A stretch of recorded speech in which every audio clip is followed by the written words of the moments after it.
구독, 알림 설정까지 부탁드립니다. 오늘도 우리 사는 이야기 찾아주셔서 감사합니다. 사연자분이 보내주신 이야기 시작해볼게요. 안녕하세요.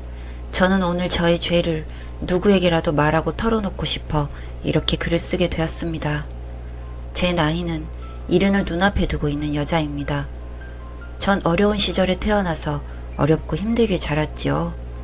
집안 형편도 그리 좋은 편은 아니었기 때문에 많이 배우고 싶어도 못 배웠고 그저 집안일을 배우면서 그렇게 컸습니다. 기본 교육만 받고 난 뒤 돈은 벌고 싶어 취직을 했고 관공서에서 그냥 일용직처럼 들어가서 일을 배웠습니다. 사무실 온갖 잡일을 제가 다 맡아서 하는 것이었죠. 그 당시 나이가 어린 편이었고 사무실에서도 그렇게 일하면서 나름 보람도 느꼈던 것 같습니다. 그러다가 일이 났었죠. 그래도 같은 사무실에서 일을 한다고 어린 저도 함께 회식 자리에 챙겨주곤 했었는데 그렇게 술을 마시고 회식 자리에서 같이 시간을 보내면서 당시 나름 직급 있던 분이 저에게 관심을 보였습니다. 평소에도 저에게 일을 가르쳐주면서 다정하게 대해주고 잘 챙겨주던 분이셨죠. 일한 경력이 꽤 되는 분이었다 보니 나이 차이는 꽤 났습니다. 순진했던 저는 그렇게 챙겨주시고 하는 것이 감사했고 단순히 그것을 그냥 호의로 받아들였던 거죠. 그런데 그 사람은 아니었던 겁니다. 회식이 있던 날에 술에 조금 취한 저를 여관병으로 데리고 가서 저에게 몹쓸 짓을 했습니다. 그냥 평범하지만 나이가 많은 남자였다면 문제가 없었을 텐데 그 남자는 유부남이었습니다. 이미 그 사람에게는 자식이 둘이나 있는 상태였습니다. 그렇게 밤을 보내고 난 뒤 전 충격 속에 몇 날 며칠 알아 누웠습니다. 부모님에게도 차마 말할 수 없는 그런 고통의 시간이었습니다. 그런데 저에게 더 충격적인 일이 일어나게 되었죠. 네, 그 하룻밤에 임신이 덜컥 되어버린 것입니다. 이미 며칠을 결근한 상태였고 저는 도저히 그 사람의 얼굴을 볼 수도 없고 신고를 할 수도 없고 그런 상황이었기 때문에 직장을 그만둔 상태였는데 그로부터 5개월이 지나서야 임신이란 걸 알게 되었죠. 매달 있어야 할 것이 없었지만 워낙 불규칙했던 저였기 때문에 그냥 지나갔던 것 같습니다. 그런데 점점 배가 불러왔고 엄마에게 끌려가 병원에서 확인한 임신이었죠. 그 이후로의 일들은 정말 끔찍했습니다. 저는 정말 죽고 싶었습니다만 그 당시 아이를 지을 수도 없는 지경이 되었고 부모님은 남자가 누구냐고 다그쳤고 그 작은 시골 동네에서 순식간에 그 남자의 아이라는 것이 들통나게 되었죠. 제 입으로 말하지 않았는데 어느 날 그 남자의 와이프가 저희 집으로 들어와서 제 머리를 잡아당기고 절 때리며 소리를 질러서 부모님까지 알게 되었습니다. 그 여자는 저에게 온갖 모진 말과 폭력적인 말들을 퍼붓고 갔습니다. 저는 졸지에 그 동네에서 유부남을 꼬셔서 임신까지 한 아주 밑바닥 인생이 되어버렸습니다. 그렇게 저는 부모님에게도 버림을 받았고 그 동네에서도 거의 쫓겨나다시피 그렇게 나오게 되었습니다.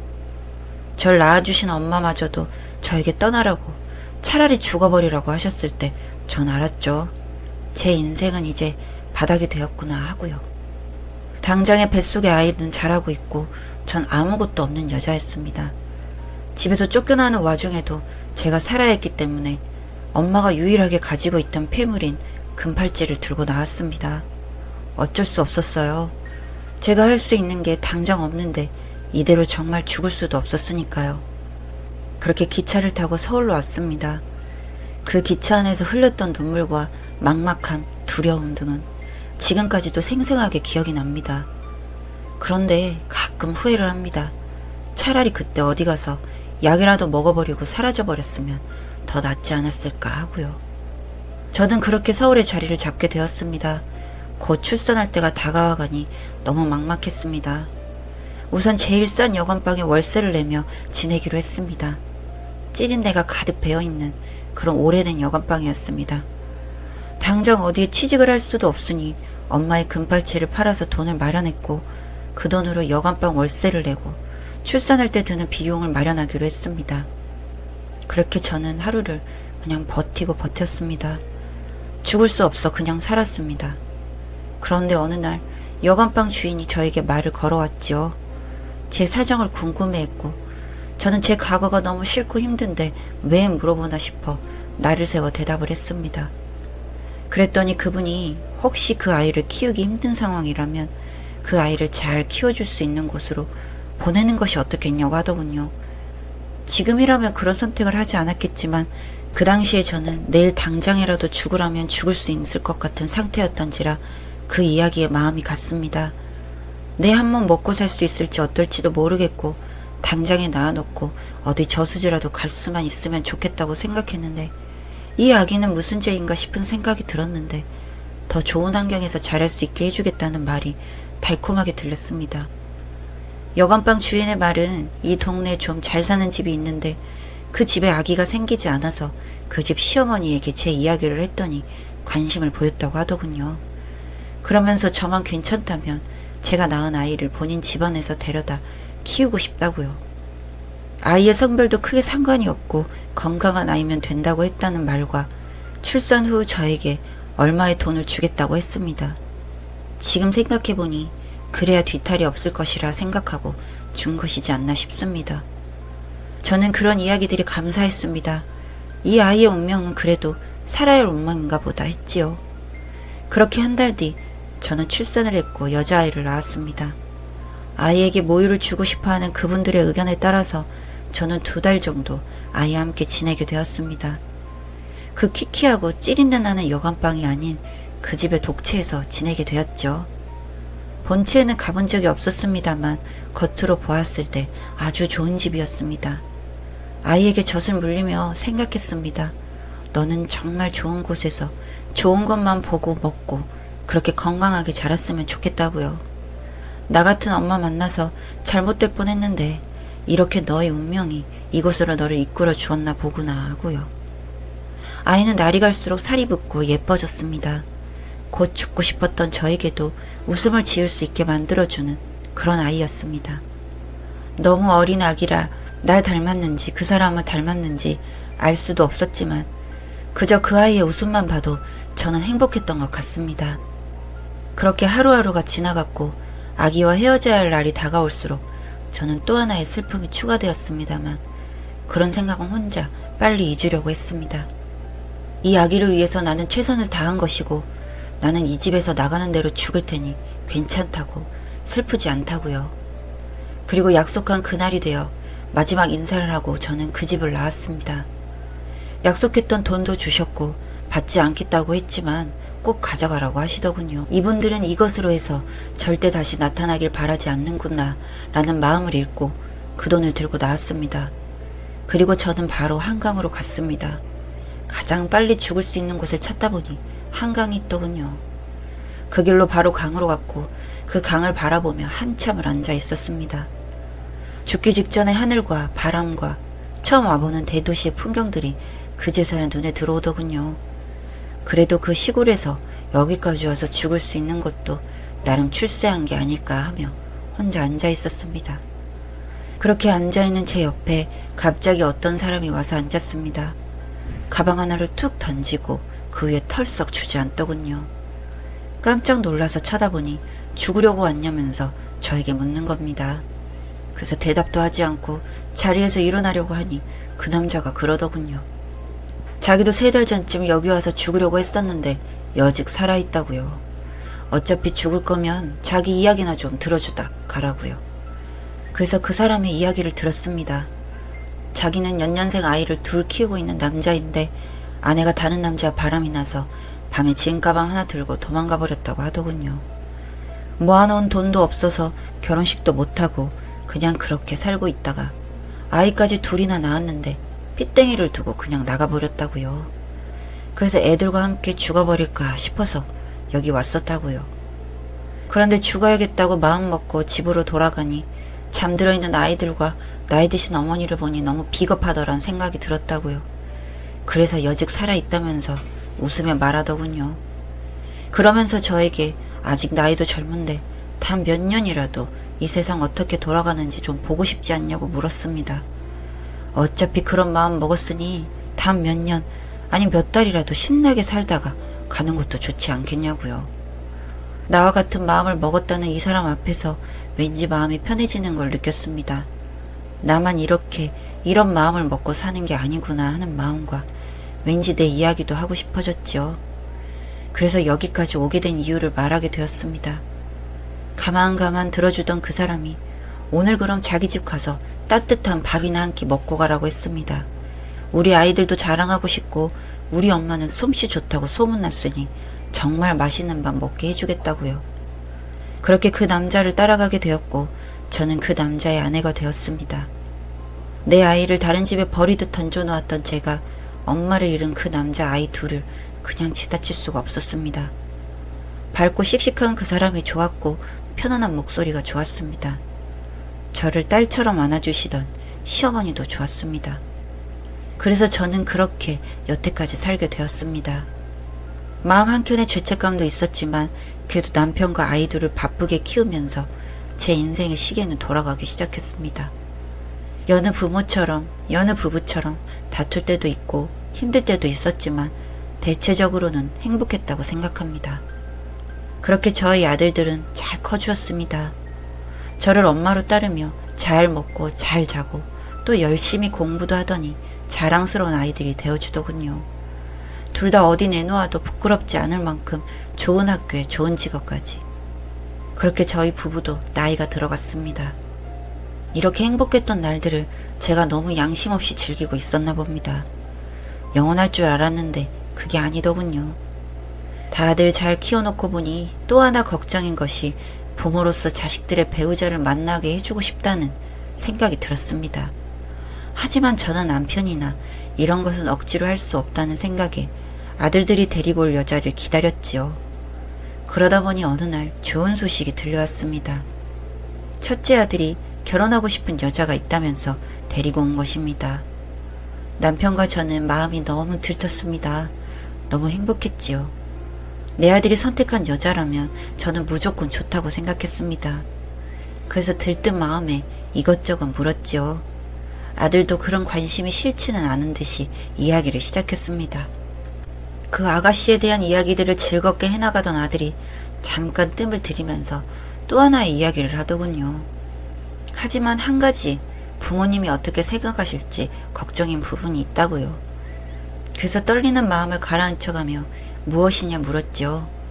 그랬더니 그 아가씨가 보육원 출신이라는 것입니다.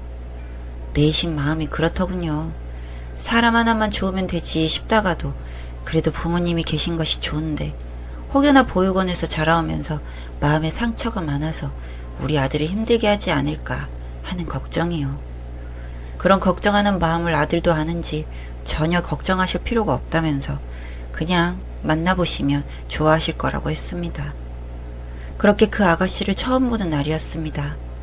남편과 저는 보육원 출신이라는 것에 너무 깊이 생각하지 말고 사람을 보자고 이야기를 했지요.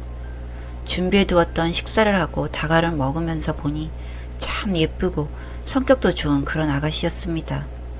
남편도 저도 내심 마음에 쏙 들었죠. 이런저런 이야기를 나누는 중에 그 아가씨가 먼저 이야기를 꺼내더군요.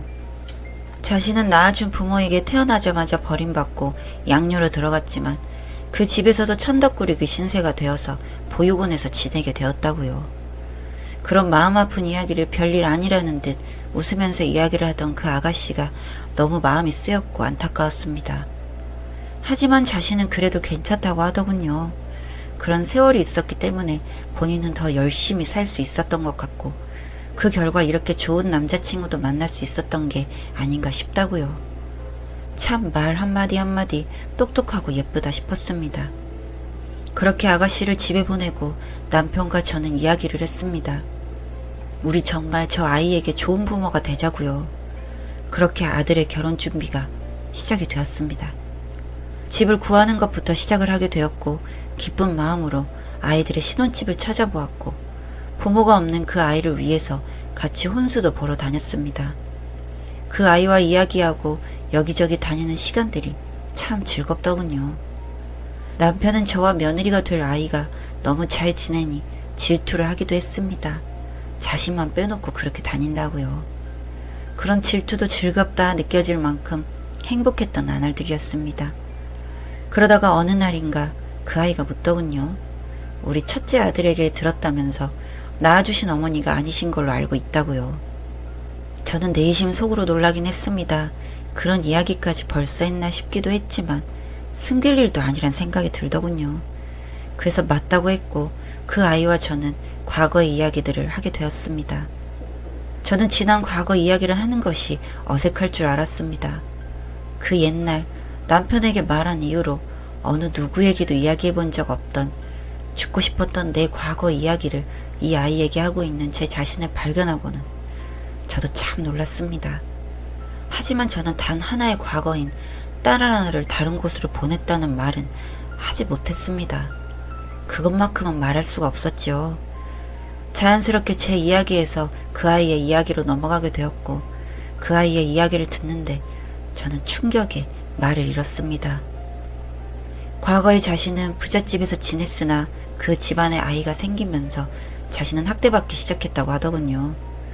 친모인 줄 알았던 엄마가 친모가 아니라는 걸 밝혔고 그동안 시어머니 때문에 참고 살았던 자신의 엄마가 본색을 드러내며 자신을 못살게 괴롭혔다고요. 자신은 그때 너무 큰 충격에 아주 힘들었다고 했습니다. 그 시기가 사춘기였던 때라 더욱더 힘들었다고 하더군요. 결국엔 그 집에서 내쫓김을 당했다고 했습니다. 사춘기 반항심에 자신도 못된 짓들을 했다고 하더군요. 그러다가 결국엔 집에서 맞았고 거기에 반항을 하다가 그 집 아이에게 상처를 냈고 그렇게 그 길로 보육원으로 가게 되었다고요. 너무너무 마음이 아팠습니다. 그 아이 살아온 인생이 저만큼이나 아팠던 것 같아 속이 다 쓰렸지요. 그러면서 자신이 어릴 적에 살던 동네가 어디라고 말을 하는데 저는 마음이 한번 쿵 내려앉았습니다. 그 아이가 말했던 곳이 제가 제 자식을 두고 온 그것과 일치했으니까요. 그리고 나니 설마 하는 생각이 들더군요. 그럴 리 없다 생각하면서도 마음이 불안해져도 그 순간 그 아이의 무릎에 시선이 갔습니다. 어릴 적 그 점이 있더군요. 특이하게도 빨간 점이 무릎에 있던 그 아기였습니다.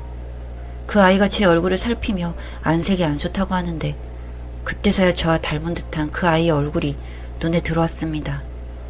도저히 다리가 떨려서 서 있을 수조차 없어지자 저는 아이에게 몸이 안 좋아 먼저 들어가겠다고 하고 집으로 갔지요.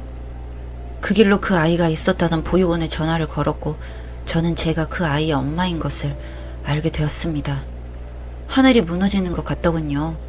좋은 집에서 잘 살고 꽃같이 컸겠거니 했던 나의 딸이 그 집에서 천덕꾸러기 취급을 당하고 학대를 당하다가 결국엔 보육원에서 홀로 외롭게 자랐다니요. 그것도 모르고 저는 두 아들을 키우면서 따뜻한 밥을 목구멍으로 넘기고 살며 행복하다 생각하며 지내고 있었다니요. 그날 밤 내내 저는 뜬 눈으로 밤을 지새며 엉엉 울었습니다. 원 없이 목 놓아 울었습니다. 그 아이의 인생이 너무 아파 울었고 제가 행복하게 살아온 삶이 너무 후회되어 울었습니다. 그렇게 한바탕 울고 나니 이제 앞일이 걱정이 되더군요. 그 아이도 제 아들도 이 둘은 서로 전혀 모르고 있는데 그렇게 둘의 행복한 미래만을 꿈꾸고 있는데 모든 사실을 알아버린 나는 어떻게 해야 하나 싶더군요. 제대로 먹을 수도 잘 수도 없는 날들이 이어졌고 이런 저에게 남편은 왜 그러나며 걱정스럽게 물었습니다. 정말 어떻게 해야 할지 모르겠더군요. 저를 보는 남편은 도저히 안 되겠다면서 병원에 가서 검진이라도 받아보자며 화를 냈습니다. 그런 남편의 얼굴을 보니 눈물이 났습니다. 그 사람을 부여잡고 엉엉 목 놓아 울었습니다. 그런 저를 안아주던 남편이 한참을 기다려주다 묻더군요. 무슨 일이냐고요. 그래서 저는 몇십 년 전 그 한강에서처럼 이야기를 시작했습니다. 알고 보니 그때 그 부잣집에 보냈던 딸이 이 아이라고요. 그 아이의 그간 살아온 이야기까지 남편에게 말했습니다. 제가 나쁜 년이죠. 이런 집을 남편에게까지 던져주다니 말이죠. 하지만 이 착한 사람은 이런 엄청난 이야기를 한 저를 오히려 안아주고 달래주더군요. 울지 말라고요. 이것 또한 당신이나 그 아이가 어쩔 수 없었던 운명이 아니었겠냐고요.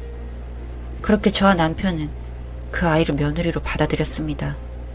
아무것도 모르는 내 딸아이와 아무것도 모르는 나의 아들을 위해서 그렇게 하기로 결정했습니다. 내가 저지른 죄로 인해 두 아이의 인생까지 망가뜨릴 수 없다고 생각했으니까요. 그리고 저와 남편은 그 아이들의 인생에서 멀어지기로 했습니다. 해외로까지 나가서 살까 생각했으나 이미 나이 든 몸뚱이 해외까지 가서 살기란 힘든 일이지요. 저 때문에 남편까지 떠나게 할 수도 없었고요. 그래서 우리 둘은 땅끝으로 가게 되었습니다. 한번 오려면 정말 마음먹고 와야 할 아주 작은 시골 마을에 들어와 살고 있지요. 착한 내 아들과 버림받아 힘들게 살아온 내 딸은 왜 이리 멀리 가시냐며 이제 자신의 부모가 되어달라고 했지만 어찌 제가 그럴 수 있을까요? 죄가 많은 나라는 인간이 그 애들 곁에 있다간 어떤 화를 부를지도 모를 텐데요. 그렇게 멀리 떨어져 살고 있습니다. 1년에 한두 번도 겨우겨우 만나가며 그렇게 지내고 있습니다. 하지만 온 마음으로 그 애들이 행복하기를 바라고 또 바라고 있지요. 제 남편이 가장 불쌍하고 목이 메입니다. 미안하고 또 미안합니다. 그 옛날 한강에서 저의 손을 잡아주던 그 남자는 지금까지도 제 손을 잡아주고 있으니 말입니다. 우리에게 남은 생이 얼마나 될지는 모르겠습니다. 제가 떠나는 그날까지 남편에게 사죄하는 마음으로 곁에서 함께 하려고 합니다. 그리고 제 남은 생이 많지 않길 바랍니다. 제가 영원히 사라짐으로 해서 진정한 평화가 오길 바랍니다. 늙은 사람의 이야기를 들어주어 감사합니다. 사연은 여기까지였고요. 우리 사는 이야기 시청해주셔서 감사합니다.